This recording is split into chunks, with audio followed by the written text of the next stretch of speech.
प्रयागराज महाकुंभ में श्रद्धालुजनों की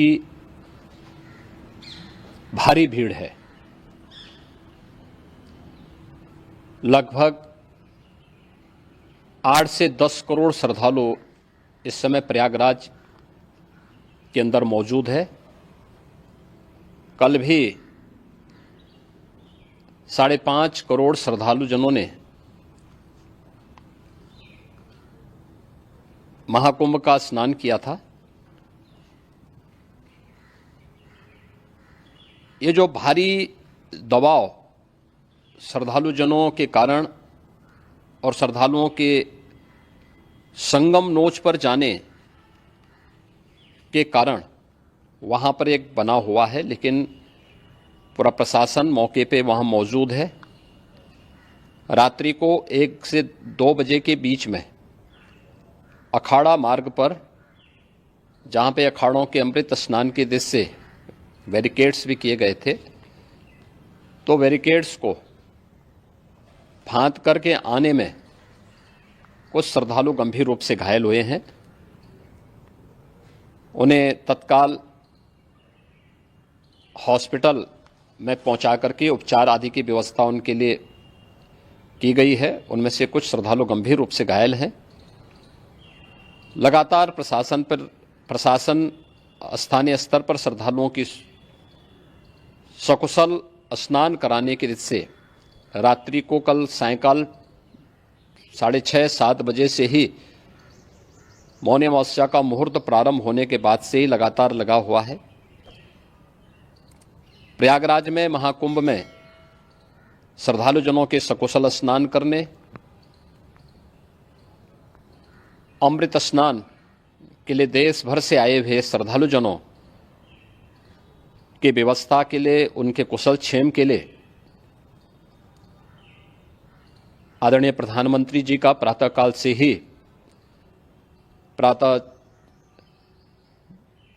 से ही उनके लगभग 4 बार प्रधानमंत्री जी ने हालचाल लिया है। माननीय गृह मंत्री जी ने, माननीय राष्ट्रीय अध्यक्ष भारतीय जनता पार्टी श्री JP नड्डा जी ने, माननीय गृह मंत्री श्री अमित शाह जी ने भी, और प्रदेश की माननीय राज्यपाल श्रीमती आनंदीबेन पटेल जी ने भी लगातार जानकारी लेकर के सभी के कुशल क्षेम और सकुशल स्नान कराने के बारे में निरंतर रिपोर्ट ले रहे हैं। हम लोगों की प्रातःकाल से ही श्रद्धालुजन जो भी आए हैं वे स्नान कर सकें, इसके लिए यहाँ पे उच्च स्तरीय बैठक भी चल रही है, जिसमें मुख्य सचिव भी हैं, DGP हैं, प्रमुख सचिव गृह हैं, मुख्यमंत्री कार्यालय के अपर मुख्य सचिव के साथ साथ ADG लॉ एंड ऑर्डर के साथ साथ अन्य वरिष्ठ अधिकारीगण मौजूद हैं। प्रयागराज में हालात वर्तमान में नियंत्रण में हैं, लेकिन भीड़ का दबाव बहुत बना हुआ है। अखाड़ा परिषद से जुड़े हुए पदाधिकारियों के साथ मैंने स्वयं भी बातचीत की है। आचार्य महामंडलेश्वरों से भी, पूज्य संतों के साथ भी मेरी बातचीत हुई है, और पूज्य संतों ने बड़ी ही विनम्रता के साथ इस बात को कहा है कि नहीं, श्रद्धालु जन पहले स्नान करेंगे और फिर जब उनका दबाव कुछ कम होगा और वे सकुशल वहाँ से निकल जाएंगे, तब हम लोग स्नान करने के लिए संगम की तरफ जाएंगे। अभी पहले श्रद्धालु जनों को, चूँकि देश भर से आए हैं, तो इसके लिए उन्हें सभी अखाड़े इसके लिए सहमत हैं और सभी लोग इस व्यवस्था के साथ जुड़े हुए हैं। लगातार इस दिशा में हम लोगों का प्रयास है कि जो अब तक प्रातःकाल से ही आपने देखा होगा, कल मैंने बताया कि कल लगभग 5.5 करोड़ श्रद्धालु कल महाकुंभ का स्नान किए हैं, और आज प्रातःकाल तक लगभग 8:30 बजे तक 3 करोड़ से अधिक श्रद्धालु स्नान कर चुके हैं, और ये लगातार जारी है। लेकिन संगम नोच पर, अखाड़ा मार्ग पर, नागवासुकी मार्ग पर लगातार दबाव बना हुआ है, और वहाँ पर श्रद्धालुजनों की सुविधा के लिए भी हर प्रकार की वहाँ पर प्रशासन पूरी मुस्तैदी के साथ लगा हुआ है।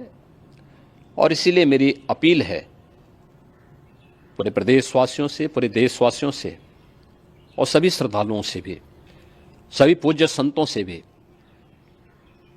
कि अफवाह पर कोई ध्यान न दें, संयम से काम लें। ये सब आयोजन सभी लोगों का है। प्रशासन उनकी सेवा के लिए पूरी तत्परता के साथ लगा हुआ है। केंद्र और राज्य सरकार पूरी मजबूती के साथ वहां पर हर प्रकार का सहयोग करने के लिए तत्पर है। लेकिन कोई किसी अफवाह पे ध्यान न दे। कोई भी व्यक्ति नकारात्मक अफवाह फैलाने का प्रयास करेगा, उस प्रकार से नुकसान हो सकता है। और जहां पर हैं आप, लगभग 15 से 20 किलोमीटर के दायरे में अस्थायी घाट बनाए गए हैं, उसमें कहीं भी वे स्नान कर सकते हैं। आवश्यक नहीं कि संगम नोच की तरफ ही आएं, क्योंकि भीड़ देखते हुए खासतौर पर जो बुजुर्ग हैं, बच्चे हैं, श्वास के रोगी हैं, उनको लंबी दूरी तय नहीं करनी चाहिए और जहां पर हैं वहीं पर आराम से पहले स्थिर होकर के कार्य करें, वहां पर रह करके। और जो नज़दीक के घाट हैं, उसी नज़दीक के घाट में स्नान करेंगे। सब गंगा जी के ही घाट हैं और गंगा जी के इस घाट में वही पुण्य प्राप्त होगा। ये मौनी अमावस्या है। मौनी अमावस्या में स्नान का महत्व है। संगम में स्नान का दबाव बहुत ज़्यादा है, इसलिए सभी लोग अगर वहाँ पे इसमें अपना सहयोग करेंगे तो सकुशल हम सभी श्रद्धालु जनों को वहाँ पर स्नान करने में सफल होंगे। और फिर इसके उपरांत अमृत स्नान के लिए पूज्य संतों से भी, अखाड़ों से भी हम लोग अनुरोध करेंगे